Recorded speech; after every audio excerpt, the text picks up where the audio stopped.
Now, with regular clashes along the border with Gaza, it's important to look back at how we got here before we make plans for how to continue. And this month marks the 15th anniversary of the Israeli withdrawal from the Gaza Strip. So what's changed and what hasn't? Joining us to discuss is Gideon Israel, founder and president of the Jerusalem Washington Center.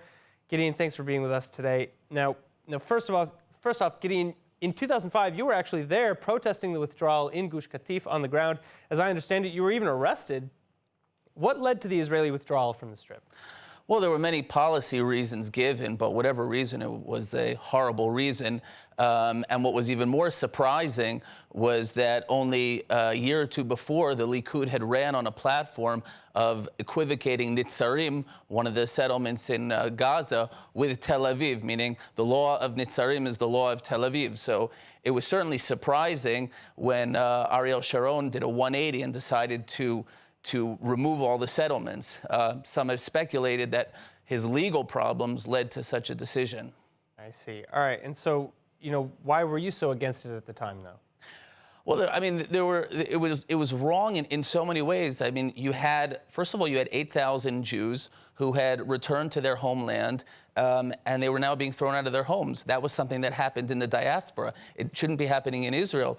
But more than that, Gaza, the Gaza Strip, was part of our homeland. There's Jewish presence for hundreds of years that have been in the Gaza Strip. And when does the country just give away part of their homeland because there are certain complications?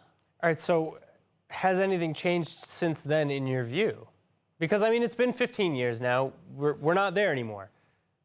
Well, first of all, the reason that there was so much terrorism in the Gaza Strip is when, after the Oslo Accords, and as part of the Oslo Accords, we gave weapons to the PLO, our sworn enemy, and surprise, surprise, they eventually used those weapons on us, and the terrorism in the Second Intifada became unbearable. But since Israel's left there have been at least 3 major military operations, and we're considered the strongest power in the Middle East, and the strongest power in the Middle East has still not been able to decisively defeat Hamas. So the only thing that's changed is that Jews are not in the Gaza Strip.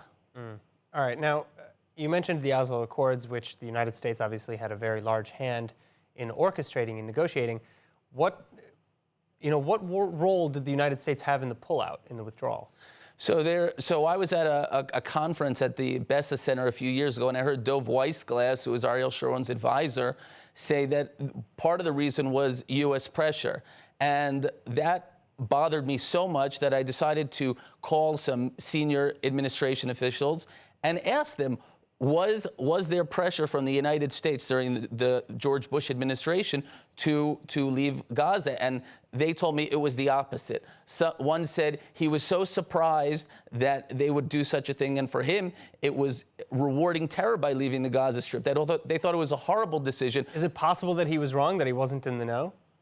Well, these were very senior people, so unless and another person, another senior administration official said, we told Weissglass and someone else, we said, tell us what your plan is, whatever you want to do. This was before the disengagement came up. Whatever you want to do, however you want to deal with the terror in Gaza, we're behind you. So there wasn't U.S. pressure. It's a myth, and unfortunately, sometimes we hear our government say there's U.S. pressure because no one even knows when there's U.S. pressure. So it's an easy way to give an excuse for not doing something. All right. So final question quickly.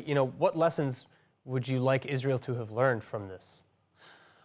That we should never give away any of our homeland, and we should never ever treat Jews, Israelis, the way we treated the people who were in the Gaza Strip. I mean, you look at what's happened to them.